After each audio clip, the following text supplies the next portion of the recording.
दोस्ती, प्यार, मोहब्बत। आज के वक्त में ना दोस्ती भी इंसान को सोच समझ के करना चाहिए। तब तो प्यार की बात आई तो बहुत मुश्किल है, रेयर केस में किसी पे ट्रस्ट करना चाहिए। लेकिन आज के वक्त में कुछ लोग किसी भी अनजाने इंसान पर ट्रस्ट कर लेते हैं, भरोसा कर लेते हैं, एतबार कर लेते हैं और उनको अपनी ज़िंदगी, दीन दुनिया सब कुछ समझ लेते हैं और वो भूल जाते हैं कि इसके अलावा भी बहुत कुछ है। इस वीडियो को देखिए।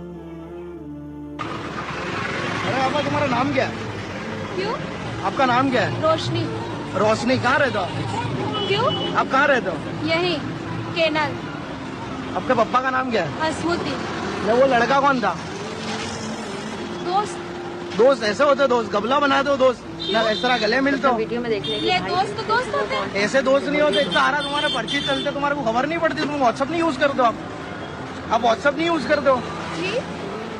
आपको इतना सारा वो होता है, गबले इतने सारे तुम्हारे अखे अपने छोकरियों की माँ फाड़ के चले जाते, आपको पता नहीं चलता ये सब?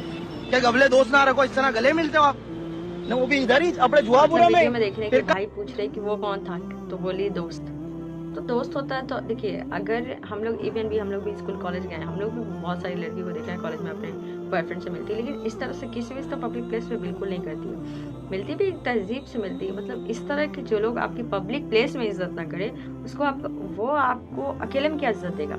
या फिर उसको अकेले में आपकी इज्जत से कोई फ़र्क नहीं पड़ता। जो इंसान आपको पब्लिक प्लेस पे इज्जत नहीं दे सकता, उससे डरना चाहिए, बच के रहना चाहिए। क्योंकि पब्लिक प्लेस एक होता है कि आपको पब्लिक प्लेस में एक इंसान की तरह रहना, और जो इंसान पब्लिक प्लेस पे भी इंसान वाली हरकत ना करे तो फिर भूल जाओ। और ठीक है, प्यार मोहब्बत सब कुछ चीज़ है, लेकिन पब्लिक में तो करने की चीज़ें नहीं, चाहे कोई भी हो। कोई भी हस्बैंड वाइफ क्या पब्लिक प्लेस में कुछ भी टच वच करता है? क्या नहीं करता है। लेकिन फिर भी जाने अनजाने में ये लोग किसी को भी दोस्त समझ लेती हैं, और जब इनको समझाओ ना तो भी बात समझ में नहीं आती, ऊपर से गलती यही ठहराती हैं। इवन भाई ने इसका वीडियो रिकॉर्ड कर लिया, अभी ये उससे बहस कर रही, लड़ाई झगड़ा कर रही है, दोस्त है कुछ भी है। अरे हर चीज़ एक लिमिटेशन में ना। अपनी खुद गलती करोगे, गलत रास्ते पे जाओगे, 4 दिन के बाद कुछ हो जाएगा तो फिर पूरे सोसाइटी को, पूरे माँ बाप को, पूरे दुनिया को के सामने रोती धोती रहोगी। और अभी कोई समझा रहा तो समझने को तैयार नहीं। हद है।